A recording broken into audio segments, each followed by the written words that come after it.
अस्सलाम वालेकुम। आपका chemistry teacher Mohammad Abdullah Zia.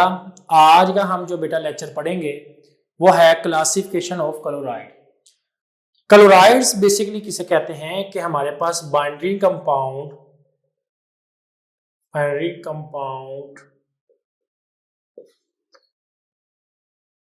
Are form when chlorine react with other element।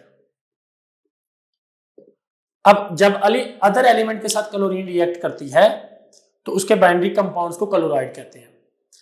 अब उसमें जैसा कि एग्जांपल के तौर पे हमारे पास NaCl है, MgCl2 है, CaCl2 है, तो ये बेसिकली क्या है हमारे पास के क्लोराइड्स हैं, उसमें क्लोरीन मौजूद है।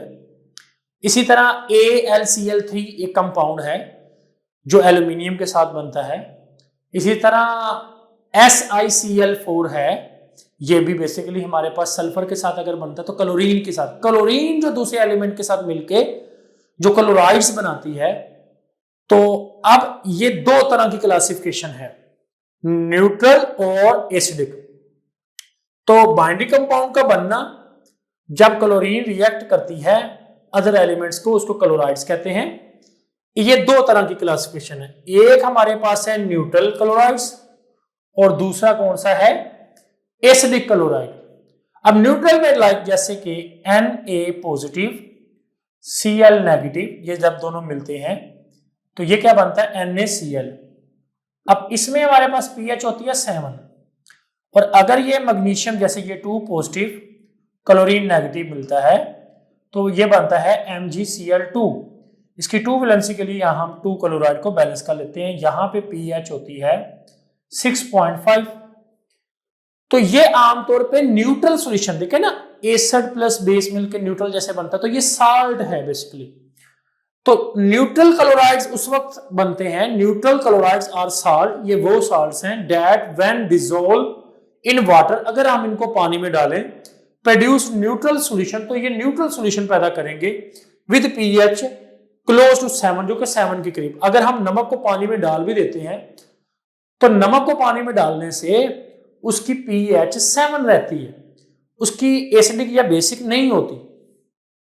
The solution is found contain the positive metal ion and a negative chloride ion।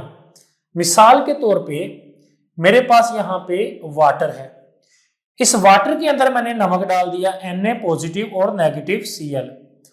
अब एक गिलास पानी के अंदर नमक के पता नहीं कितने पॉजिटिव Na होंगे और कितने Cl नेगेटिव आयन होंगे। वो वाटर के H पॉजिटिव के गिर्द क्लोरीन नेगेटिव जो है वो सराउंडिंग हो जाते हैं। अब इसी तरह पानी के OH नेगेटिव के जो मॉलिक्यूल हैं वो सोडियम आयन के गिर्द सराउंडिंग हो जाते हैं। तो इस पूरे पानी के गिलास में नमक के Na पॉजिटिव के गिर्द पानी के OH नेगेटिव का सराउंडिंग, और पानी के गिलास में इसी तरह नमक के हमारे पास NaCl में क्लोराइड आयन का पानी के H पॉजिटिव आयन के सराउंडिंग हो जाना, इसको हाइड्रेशन कहते हैं। और इसमें जो एनर्जी होती है उसे हाइड्रेशन एनर्जी कहते हैं। तो बेसिकली कहता है द सॉल्यूशन इज फॉर्म, जो सॉल्यूशन बनता है by containing the positive metal ion. अब बेसिकली ये NaCl में जो ये सोडियम Na पॉजिटिव ये मेटल आयन है, तो positive metal ion and a negative chloride, chlorine के ऊपर नेगेटिव है तो ये नेगेटिव आयन से बनता है, surrounding by a water molecule, पानी के मॉलिक्यूल की सराउंडिंग होने से इसको कहते हैं हाइड्रेशन आयन।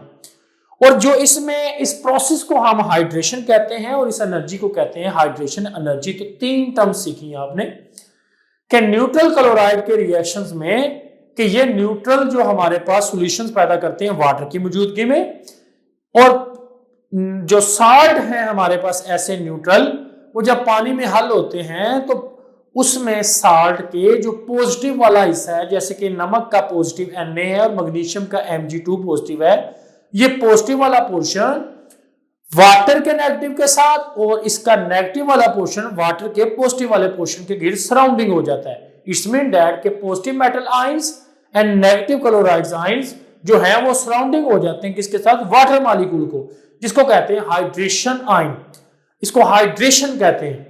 और बेसिकली इसमें जो एनर्जी लगती है उसको हम कहते हैं हाइड्रेशन एनर्जी। अब आ जाते हैं एसिटिक क्लोराइड। अब एसिटिक क्लोराइड में मिसाल के तौर पे एग्जांपल ले लेते हैं हम कि एल्युमिनियम है जो हमारे पास रिएक्ट करती, उसमें रिएक्ट करके कैसे बन सकता है AlCl3। अब इसको अगर हम वाटर में डाल देते हैं तो सिंपल है, वाटर के दो पोर्शन होते हैं, वाटर होता है हाइड्रोजन और हाइड्रोक्साइड आयन से मिला, तो एल्युमिनियम OH से मिलके AlOH यहां पे थ्राइस, और जो H है वो Cl से मिलके क्या बन जाता है HCl। अब इसको बैलेंस कर लेते हैं, जैसे कि एल्युमिनियम के यहाँ पे एक है, यहाँ पे भी एक है, हाइड्रोजन के 3 हैं तो यहाँ पे 2 है, तो हम यहाँ पे 3 लगा के 6 बैलेंस कर लेते हैं, यहाँ पे 2 लगाएंगे तो ये भी बैलेंस, लेकिन एल्युमिनियम के 2 लगाने पड़ेंगे, एल्युमिनियम 2 बैलेंस। इसी तरह हाइड्रोजन के 6, यहाँ पे हाइड्रोजन के 6 बैलेंस, ऑक्सीजन के कितने हैं यहाँ पे 3, ठीक है, 3 और 2 6।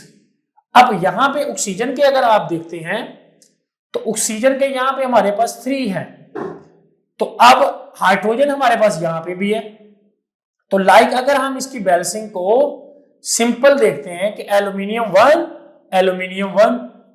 हाइड्रोजन यहाँ कितने हैं 2, और यहाँ पे हाइड्रोजन कितने हैं 3 और 1 4, तो हम यहाँ पे 2 लगाएंगे, 2 लगाने से हाइड्रोजन के 4, हाइड्रोजन 1 और यहाँ पे हाइड्रोजन के 3 और 1 4, तो दोनों साइड पे हाइड्रोजन भी बैलेंस है, एल्युमिनियम भी बैलेंस है। ऑक्सीजन कितने हैं यहाँ पे 2, और अब यहाँ पे ऑक्सीजन कितने हैं 3, तो इसमें डैट के ऑक्सीजन बैलेंस नहीं है। ऑक्सीजन को बैलेंस करने के लिए अब हमारे पास यहाँ पे हम 3 लगाएंगे, अब जैसे कि हमने यहाँ पे 3 लगाया, अब यहाँ पे हम जब 3 लगाते हैं ऑक्सीजन के, तो ऑक्सीजन हमारे पास 3 हो जाता है। अब ऑक्सीजन अगर हमारे पास 3 है, ऑक्सीजन 3 बैलेंस। अब साथ हमारे पास हाइड्रोजन है, हाइड्रोजन के यहाँ पे 3 और 1 क्या है 4, यहाँ पे कितने हैं 6, अगर यहाँ पे 3 है तो हम यहाँ पे 3 लगा देते हैं, तो इससे हाइड्रोजन भी 3 और यहाँ पे 3 कितने हो गए 6, 3 हाइड्रोजन यहाँ पे और 3 हाइड्रोजन यहाँ पे, तो कितने हो गए 6 हाइड्रोजन। अब 6 हाइड्रोजन यहाँ पे भी है और 6 हाइड्रोजन यहाँ पे भी है, ऑक्सीजन भी 3 है, ऑक्सीजन भी 3 है। एल्युमिनियम जो है हमारे पास वो 1 ही है, और क्लोरीन भी 3 है और क्लोरीन भी 3 है, इसके मुताबिक हम इसको बैलेंस करते हैं। एल्युमिनियम और सल्फर रिएक्ट करते हैं वाटर के साथ टू मेक एसिडिक सॉल्यूशन, तो वो बनाते हैं एसिडिक सॉल्यूशन, और इनकी पीएच 7 से कम होती है, लेस देन 7 से कम वाली जो सॉल्यूशन होती है उसे एसिडिक कहते हैं। इस प्रोसेस को हम कहते हैं हाइड्रोलाइसिस। एल्युमिनियम क्लोराइड रिएक्ट करता है वाटर के साथ, और वो बेसिकली इसमें एल्युमिनियम और क्लोरीन के आयन होते हैं। अच्छा, वो जो एल्युमिनियम और क्लोरीन के आयन होते हैं उस सॉल्यूशन के अंदर, यानी जैसे कि हमारे पास एल्युमिनियम को हम डाल देंगे इसमें, और इसमें क्या है वाटर, तो ये दोनों बेसिकली आयंस बन जाएंगे सॉल्यूशन में। ये जो आयन है एल्युमिनियम के जो आयन है इज हाइड्रेटेड, तो ये वाटर की वजह से यहां पे क्या है हाइड्रेटेड है।